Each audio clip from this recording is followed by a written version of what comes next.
The Galactic Council had ruled the stars for 12,000 years. 7 ancient races sat on the great circle of power, each one believing they understood the universe and everything in it. They had seen empires rise and fall. They had watched young species crawl out of their birth worlds and reach for the sky. They had decided which civilizations would grow and which would be crushed before they became a threat. In the center of their power stood the Archive Spire, a tower of black crystal that held the collected knowledge of 100,000 years. Every war, every treaty, every warning from the ages past was recorded there. Deep in the lowest vaults, behind doors that had not been opened in centuries, there were texts that spoke of a small species from a distant spiral arm. The texts called them humans. The words were strange and old. They did not read like reports or studies. They read like warnings carved by trembling hands. One passage said, "They are the patient flame. They burn slow, but they burn everything." Another said, "Do not wake them. Do not wound what they love, for they forget nothing and forgive less."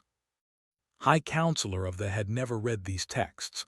He was a creature, tall and thin, with 4 arms and eyes like polished black stones.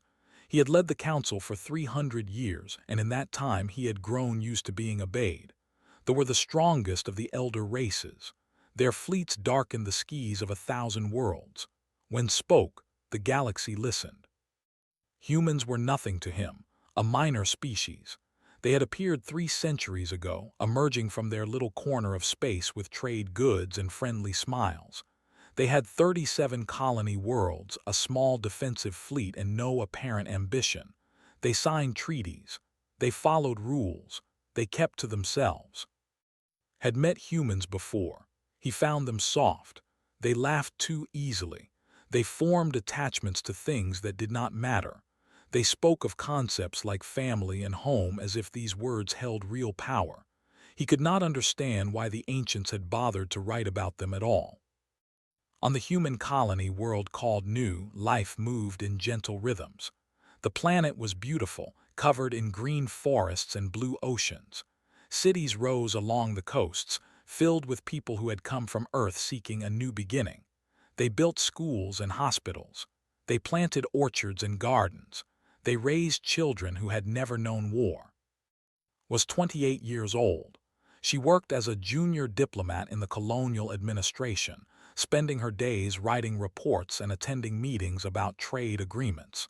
It was not exciting work, but she believed in it. She believed that words could build bridges between species. She believed that understanding could prevent conflict. Her brother was 3 years older. He served as a lieutenant on the orbital defense platform that circled New like a protective ring. He had joined the Navy not because he wanted to fight, but because he wanted to keep his home safe. Every month, he came down to the surface to visit their parents.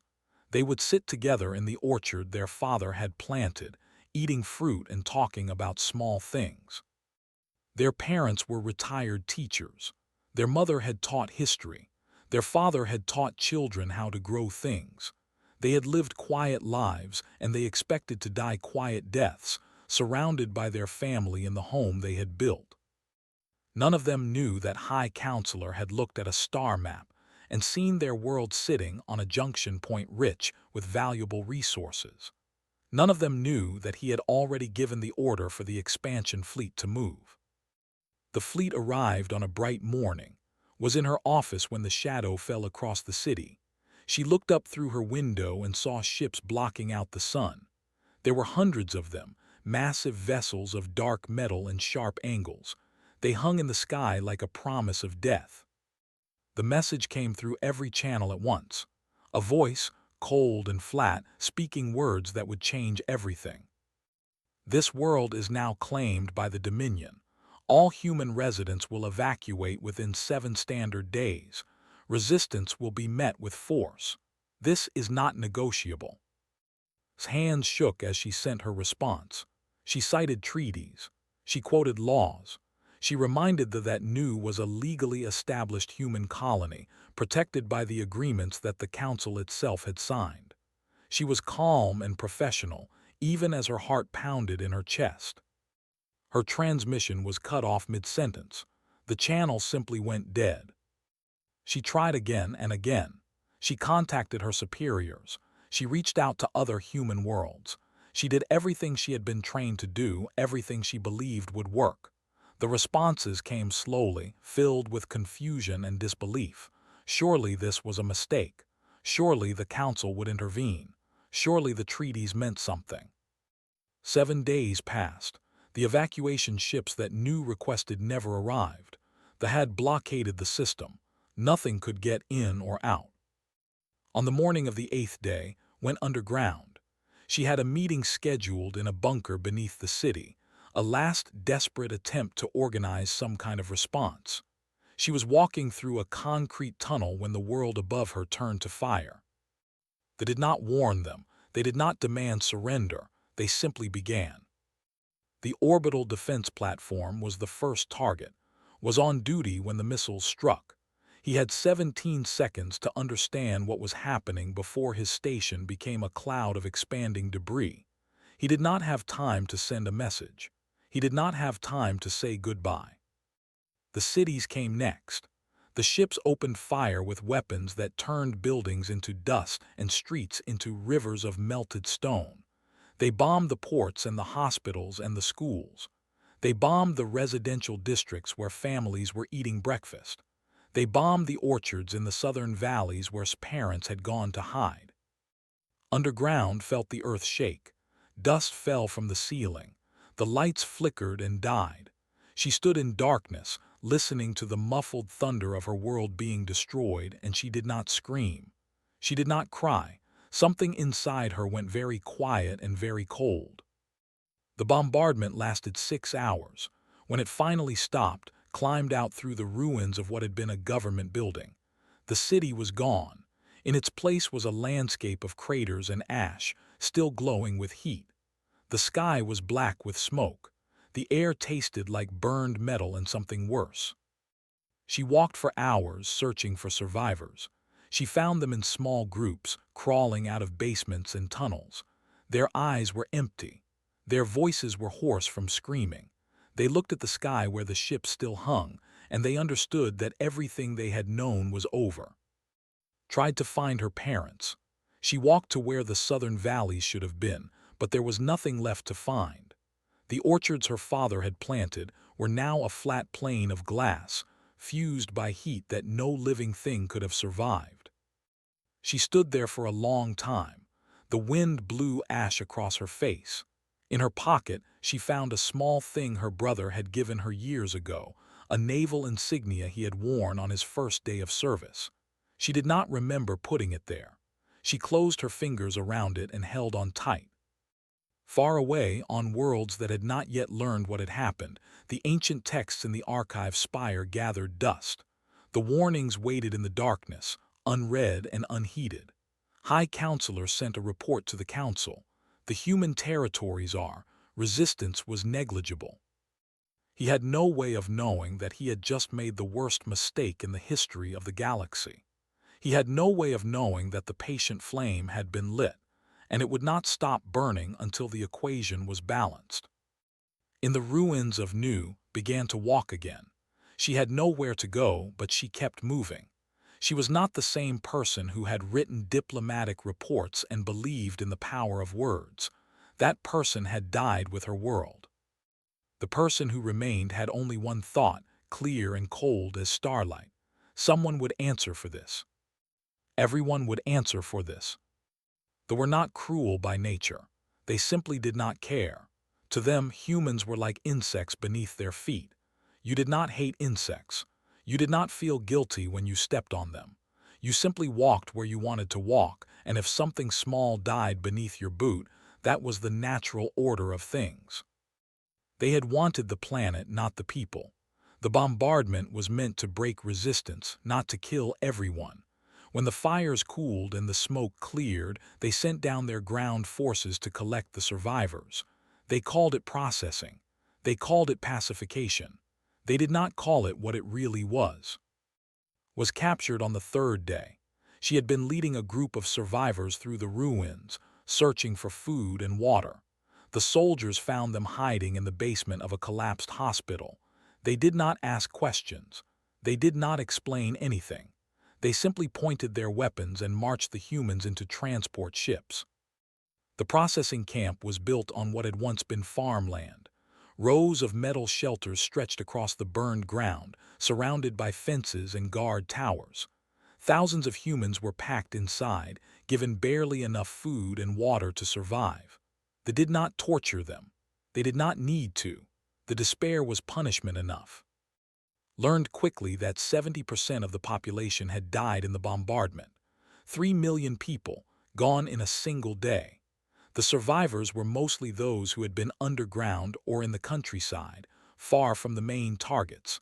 They were farmers and miners and maintenance workers. They were children who had lost their parents and parents who had lost their children.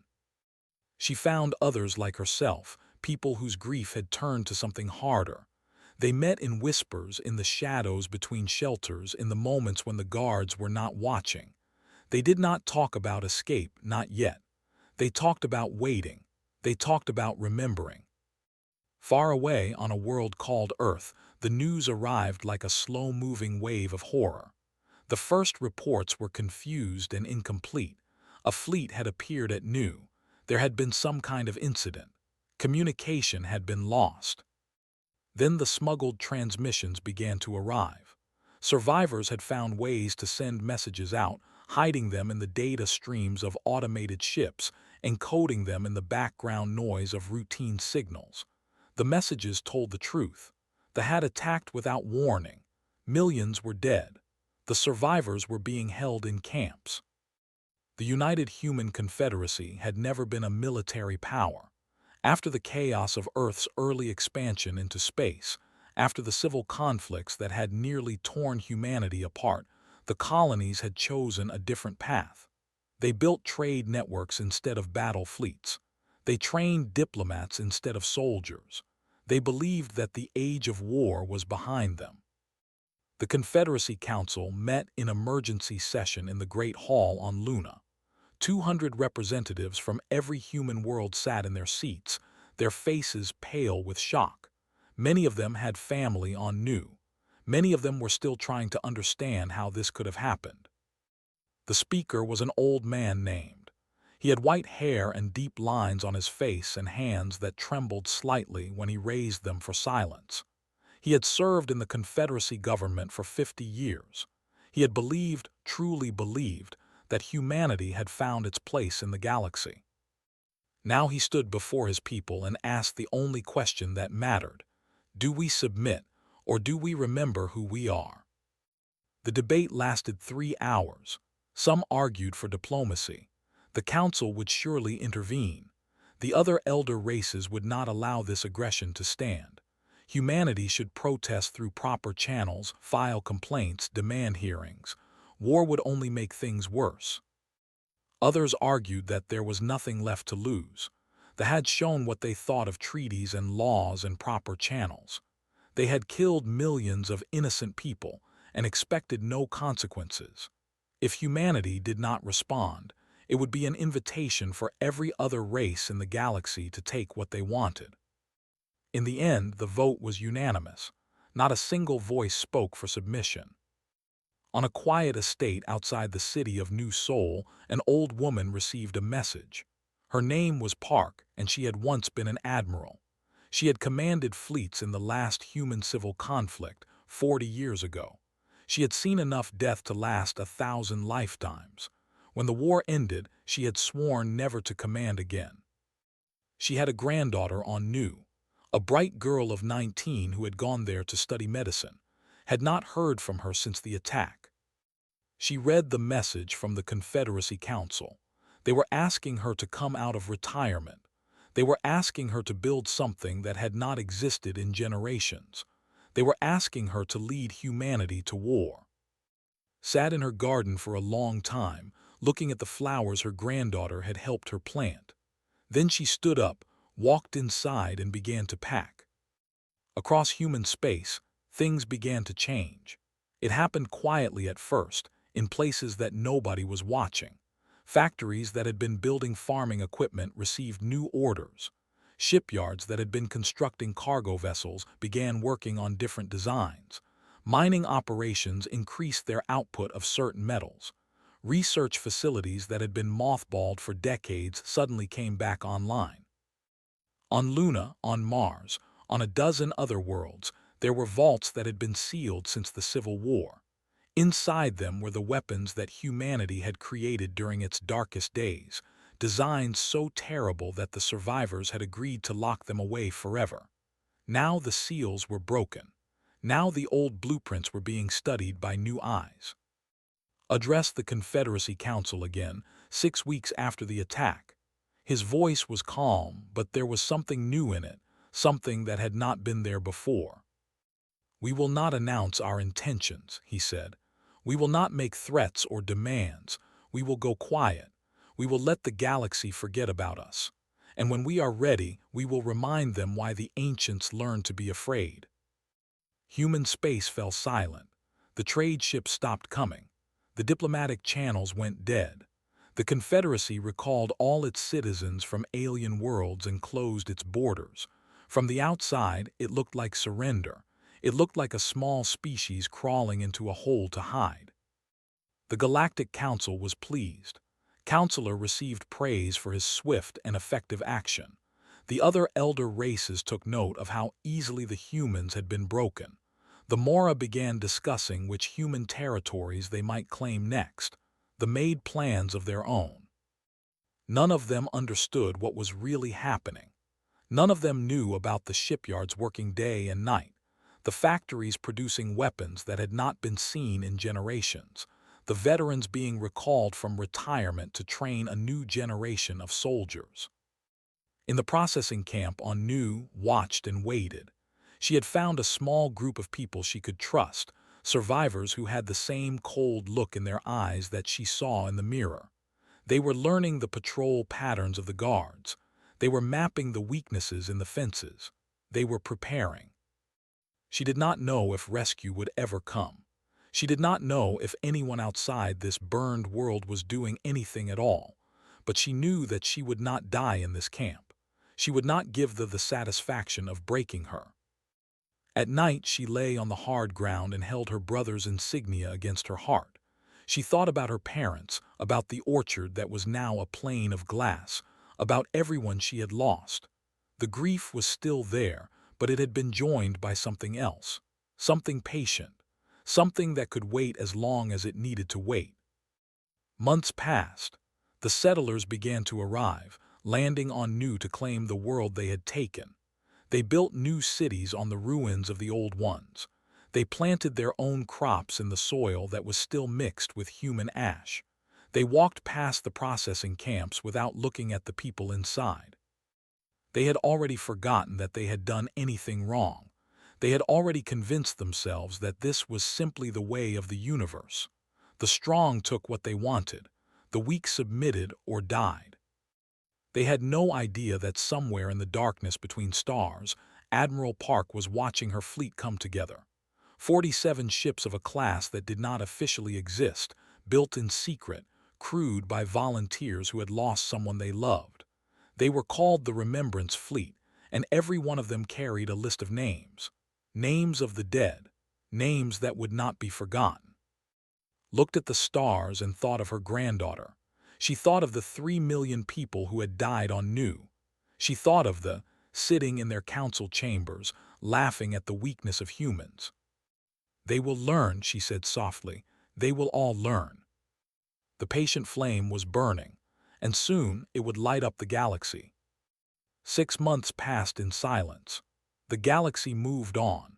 They celebrated their easy victory, and the other elder races watched with hungry eyes. The humans had proven themselves weak, and weakness was an invitation. In the great halls of the Galactic Council, received honors for his successful expansion. The other counselors praised his decisive action. They spoke of how the humans had crumbled without even putting up a real fight. They spoke of how easy it would be to take more of their territories. The Mara, beings of living crystal who communicated through pulses of light, began to move their ships toward human mining colonies. The minerals there were valuable, and clearly the humans could not defend them. The creatures of the deep oceans who wore walking suits to survive on dry land made plans to annex human aquatic settlements. Why negotiate when you could simply take? Nobody paid attention to the silence coming from human space. Nobody wondered why the trade ships had stopped, why the diplomatic channels were dead, why the borders were closed. They assumed it was grief. They assumed it was fear. They assumed the humans were doing what weak species always did, accepting their place at the bottom of the galactic order. On Nu, the settlers had begun to build their new civilization. They tore down the ruined human cities and replaced them with structures of dark metal and sharp angles. They did not bother to clear the bodies still buried in the rubble. They simply built on top of them, as if the people who had lived there had never existed. The processing camp where was held had grown larger.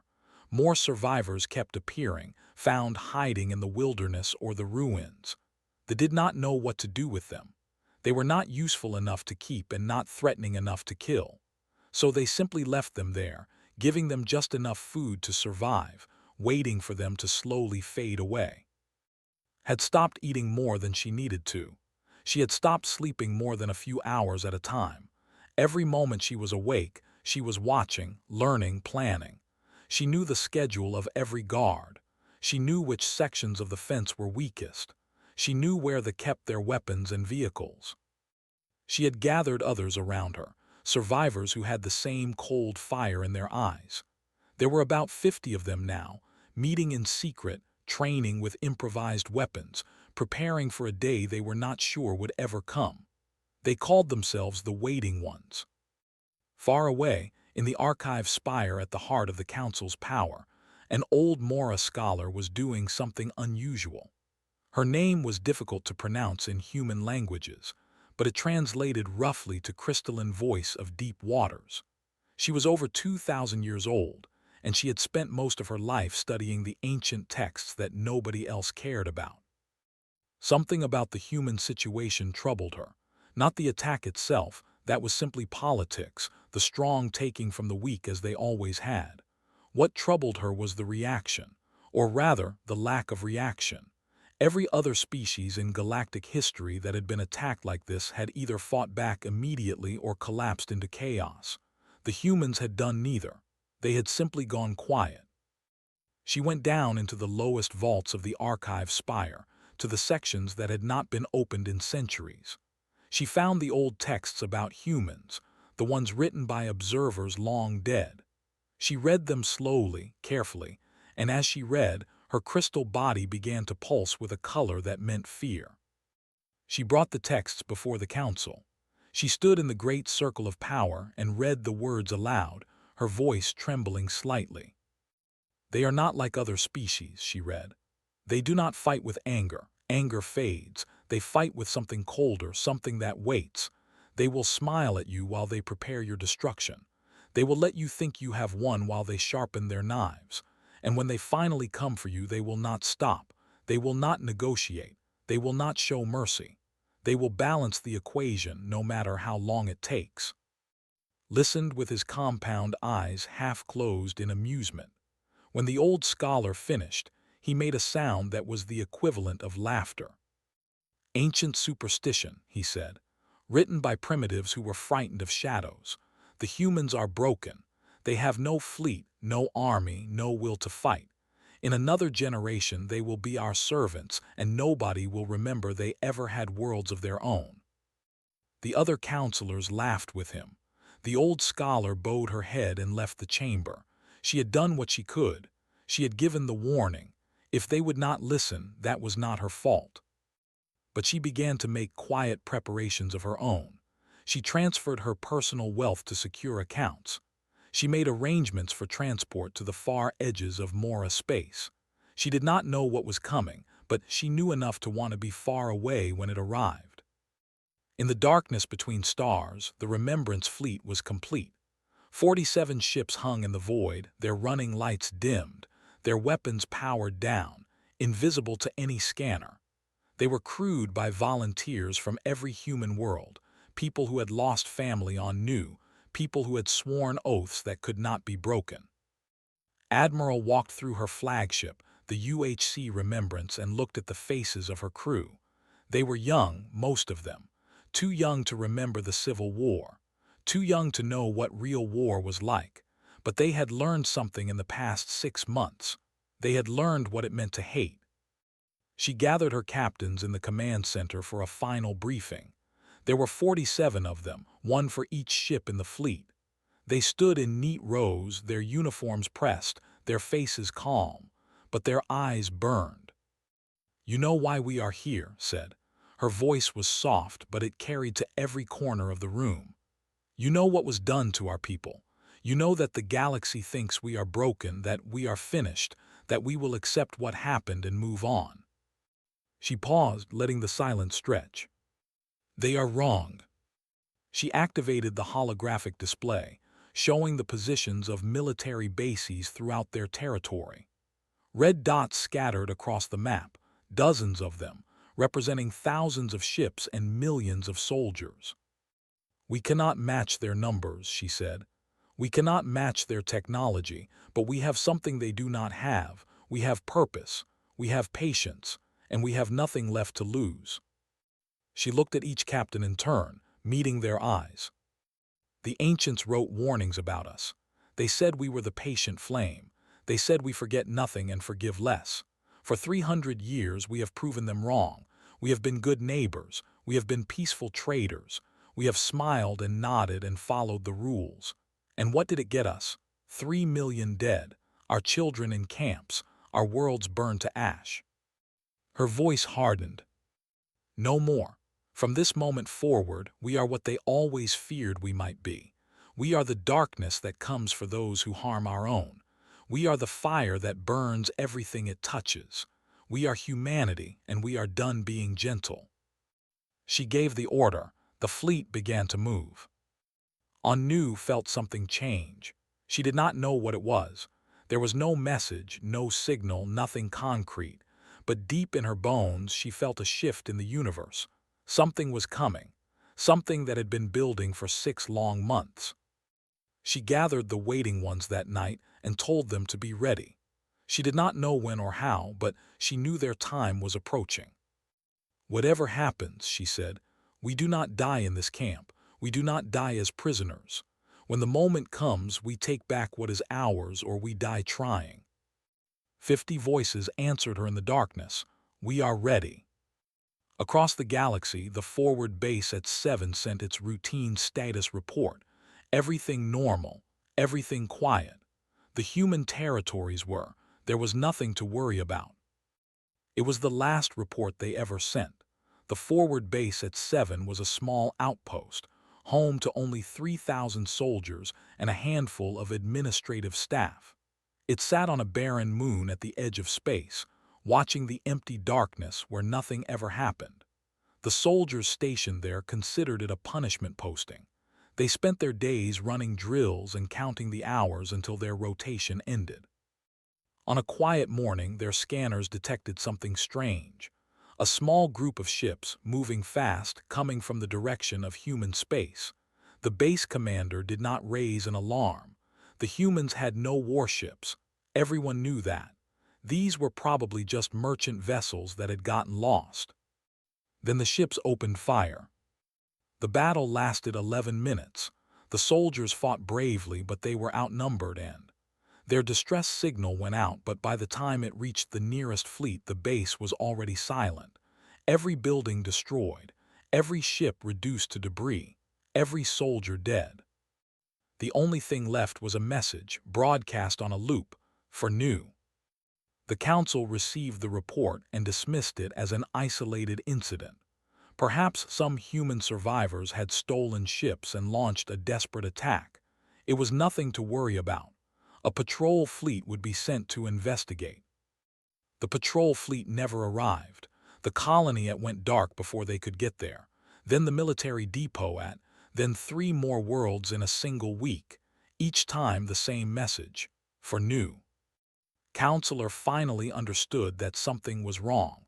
He called an emergency meeting of his military commanders and demanded answers. How were the humans doing this? Where were they getting their ships? Why could nobody stop them? The commanders had no answers. They sent scout ships to track the human fleet, but the scouts never returned. They reinforced their border outposts, but the attacks seemed to come from everywhere at once. They began to realize that they were facing something they had never encountered before, an enemy that did not fight the way other enemies fought. Made a decision. He would crush this rebellion personally. He assembled the Second Armada, 400 of the most powerful warships in his fleet, and led them to intercept the human forces. They met at a place called the Threshold Nebula, a vast cloud of gas and dust at the edge of territory. Admiral saw them coming. She gathered her captains for one final meeting before the battle. "We are outnumbered 8-1, she said. "Their ships are larger and more heavily armed than ours. By any logical measure, we cannot win this fight." She smiled, and there was no warmth in it. "But they do not understand what they are facing. They think this is a war. It is not. It is a reckoning, and we did not come here to win. We came here to make them pay." The battle began at dawn, as measured by the fleet's internal clocks. They came in standard formation, confident in their superior numbers. They expected the humans to retreat, to try to escape, to do what any sensible enemy would do when faced with overwhelming force. The humans did not retreat. They accelerated directly into the heart of the formation, firing everything they had. Captain Menu commanded the destroyer Soul's Vengeance. He was 34 years old. His wife and 2 daughters had died on Nu. He had volunteered for this mission knowing he would not come back.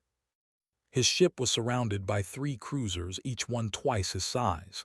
His weapons were failing. His shields were down.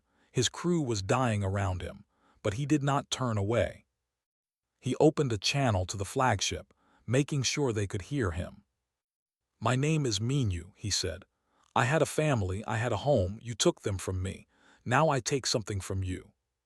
He aimed his ship at the flagship's engine core and pushed the acceleration to maximum. They tried to shoot him down, but he was moving too fast. In the last moment before impact, he sent one final transmission. For Nu. The explosion tore the flagship apart. Counselor was on that ship. He survived only because his guards threw him into an escape pod at the last second. He floated in the darkness, watching his command ship burn, and for the first time in his long life, he felt fear. The battle lasted 11 hours. They fought with all their training and all their technology, but the humans fought with something else. They fought with the names of the dead carved into their hearts. They fought without fear of death, because for many of them, death was not a punishment but a reunion. When it was over, the Second Armada was destroyed. 387 ships reduced to floating debris. The greatest military force that had ever assembled, broken in a single day. 17 human ships survived. They were damaged and low on ammunition and running out of fuel. Any reasonable commander would have taken them home for repairs. Admiral did not go home. She gathered her surviving crews and asked them a simple question. "Can you keep fighting?" Every one of them said yes. The fleet turned toward space and kept moving. Nu received a coded transmission. She did not know how it had reached her, did not know who had sent it. It contained only a few words. "Liberation forces arriving in 72 hours. Be ready." She gathered the waiting ones and told them the time had come. 50 people against a garrison of 3,000 soldiers. The odds were impossible. But she had learned something in the months of captivity. She had learned that impossible was just a word. They moved at night, slipping through the darkness like ghosts. They had spent months mapping every weakness in the camp's defenses. They knew where the guards were laziest. They knew which doors had broken locks. They knew where the weapons were stored. The first soldier died without making a sound. Then the second. Then the third. By the time the alarm was raised, the waiting ones had armed themselves and freed 100 other prisoners. By morning, they had taken the entire camp. But they did not stop there, led them into the wilderness, gathering other survivors as they went. They raided supply depots, they ambushed patrols, they sent a message to every human still hiding on the planet: we are not dead, we are not broken, rise. By the time Admiral's fleet entered orbit around Nu, the uprising had spread across the entire planet. The garrison was surrounded, cut off, fighting desperately against an enemy that seemed to appear from nowhere and disappear just as quickly. Looked down at the planet from her command ship and saw human flags flying over the ruins of the colonial administration building. She saw smoke rising from positions across the surface. She saw her people, battered and bloody but unbowed, taking back their world. She opened a channel to the surface. "This is Admiral Park of the United Human Confederacy. Nu, we have come home." Heard the message standing on the steps of the ruined building, surrounded by survivors who had followed her through hell. She looked up at the sky, at the human ships descending through the clouds, and for the first time in months, she felt something other than cold rage. She felt hope. But the fleet did not stay. They landed supplies and reinforcements, enough to secure the planet. Then they rose back into the sky and turned toward the stars. "Where are you going?" asked through the communication channel. His voice came back, calm and hard. "We are not finished. They killed 3 million of our people. They burned our world and laughed about it. Nu is free, but the debt is not paid. Not yet." The fleet jumped to hyperspace, leaving Nu behind. They were heading deeper into territory. They were not going to stop until the equation was balanced. Watched them go. Then she turned back to her people and began the work of rebuilding. But she knew, deep in her heart, that the war was just beginning. The Galactic Council met in emergency session for the first time in 300 years. The Great Hall was filled with representatives from all 7 elder races, their voices raised in argument and accusation. At the center of the chaos stood Counselor, his compound eyes darting from face to face, searching for allies. He found none. The reports had been coming in for weeks now. Human forces pushing deeper into territory, colony after colony falling silent, military bases destroyed, supply lines cut. The Second Armada, the pride of the fleet, reduced to floating debris in the Threshold Nebula. Demanded action. The other elder races must join forces with the... This was not just an attack on his people, he argued.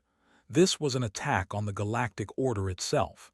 If the humans were allowed to succeed, no race would be safe. But the other counselors did not move to help him. They sat in their seats and watched with cold eyes, and one by one, they declared neutrality. The Mora remembered the old texts now. Crystalline Voice of Deep Waters had sent copies to every Mora elder, and they had read the warnings carefully. They understood what they were facing. A species that did not fight with anger. A species that would not stop until the equation was balanced. They wanted no part of this war. They remembered their own ancient histories, stories passed down through generations of a species that had fought extinction itself, and won. They had been planning to annex human aquatic colonies. Now they quietly abandoned those plans and pulled their ships back to their own territory. The other elder races did the same. They looked at what the humans had done to the, and they decided that they did not want to be next. Better to stay silent. Better to let face this alone. Raged and threatened and pleaded. He reminded them of all the times that had helped their races. He promised rewards for those who joined him and punishment for those who did not. But his words fell on deaf ears. The council had made its decision. They were on their own. Admiral received news of the council's neutrality in her command center. She read the reports with no expression on her face, then turned to her communications officer. "Send a message to the High Command," she said. "Tell them I am offering terms." The terms were simple: complete withdrawal from all former human territories, reparations for every life lost on Nu, and Counselor himself handed over to stand trial for crimes against humanity. If these terms are accepted, said, the war ends. If they are rejected, we continue until there is nothing left of the Dominion but ash and memory. She paused, and her voice grew colder. Tell them we will reduce every world to rubble. We will salt the ground where their cities stood. We will ensure that 1,000 years from now, when other species speak of they will say, they were the ones who learned what humans do to those who harm their children. The message was sent. The High Command received it in their emergency bunker, surrounded by maps showing their crumbling empire. They had lost 60% of their military in 3 months. Their colonies were falling one by one. Their people were beginning to panic. Demanded that they fight on. He gave speeches about honor and courage. He promised that victory was still possible if only they held firm, but his generals were no longer listening to him. They had seen the recordings from the Threshold Nebula. They had watched human ships fly directly into defensive fire without slowing down. They had heard the transmissions from dying human crews, voices calm and steady, speaking names of loved ones as they rammed their vessels into warships. They had seen what happened when you pushed humans past their breaking point. The people were not cowards. They had built an empire through strength and will, but they were not fools either. They could see when a war was lost. The High Command voted. It was not close. They would accept the human terms. They would withdraw from human space. They would pay the reparations. And they would hand over Counselor. He tried to flee. He gathered his personal guards and made for a hidden ship, planning to escape to some distant corner of the galaxy where the humans could not find him. But his own people stopped him. They surrounded his estate with soldiers and demanded his surrender. In the end, he walked out with his hands raised, his compound eyes wide with disbelief. He had ruled the galaxy for 300 years. He had been the most powerful being in known space. And now he was a prisoner of his own people, about to be handed over to the species he had dismissed as soft and weak. The trial was held on Nu, in a courtroom built on the ruins of the city that had been destroyed. Representatives from every human world attended. Survivors of the bombardment sat in the gallery, watching the creature who had ordered the deaths of their families. Was called as a witness. She walked to the stand and looked at, and he looked back at her, and for a long moment neither of them spoke. "Do you know who I am?" she finally asked. Said nothing. "My name is," she said. "I had a brother named, he was a naval officer. He died on the first day of your attack. I had parents who taught children and grew fruit in an orchard. They died when you bombed the southern valleys. I had friends and neighbors and a home. They all died. 3 million people died because you wanted our planet." Her voice did not shake. Her eyes did not water. She had cried all her tears long ago. "Did you ever think about us?" she asked. "When you gave the order, did you ever wonder who we were, what we loved, what we dreamed about, or were we just insects to you, just things in your way?" Stared at her with his black eyes, and he said nothing at all. The verdict was guilty. The sentence was life imprisonment, to be served on a human prison world where would spend the rest of his days surrounded by the descendants of the people he had tried to destroy. Some called it mercy, called it justice. Death would have been too quick. Let him live long enough to understand what he had done. Let him watch as humanity rebuilt and grew stronger. Let him see his empire fade while the species he had dismissed rose to take its place. In the years that followed, the galaxy changed. The elder races treated humans differently now. Not as friends, perhaps, but certainly not as victims. They remembered what had happened to They remembered the warnings in the ancient texts. They gave human ships a wide berth and spoke to human diplomats with careful respect. The Remembrance Fleet was officially disbanded. The ships were put in storage, the crews sent home to their families. But everyone knew the truth. The shipyards remained ready. The weapons were cached in secret locations throughout human space. The veterans stayed in touch, ready to answer the call if it ever came again. Admiral retired for the second and final time. She went back to her estate outside New Seoul and planted flowers in her garden, the same flowers her granddaughter had helped her plant before the war. Her granddaughter had not survived the camps on New.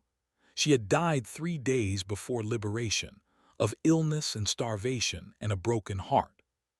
Did not speak of her grief. She did not need to. Everyone who looked at her understood.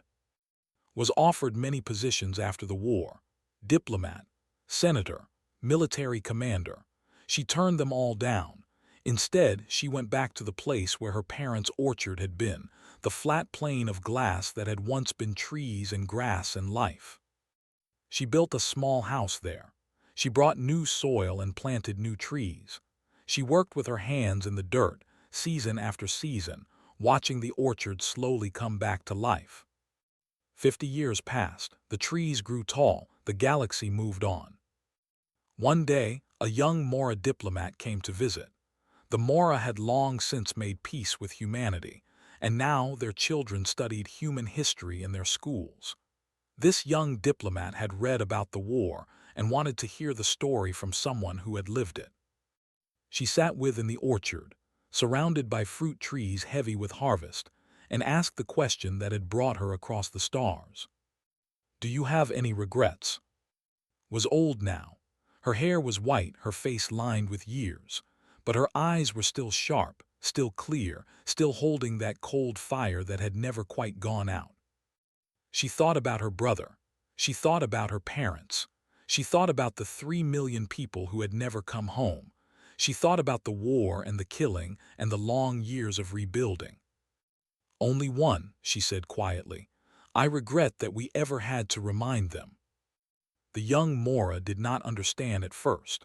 Then she looked at the old woman's eyes, and she saw something there that made her fall silent.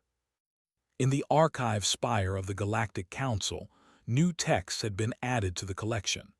They were placed in a prominent position, where no future leader could miss them. The words were carved in stone and crystal, and every material that would last forever. They read, "The humans remember, the humans repay. Let this be known to all who would threaten what they love. There is no distance far enough. There is no time long enough. They will come, and worlds will burn." Far away on 1,000 human worlds, children grew up learning a simple lesson: be kind, be peaceful, be good neighbors, but never forget who you are, never forget what you are capable of, and never let anyone make you prove it again. The patient flame had burned bright, and now it rested, but it would never go out. It was simply waiting.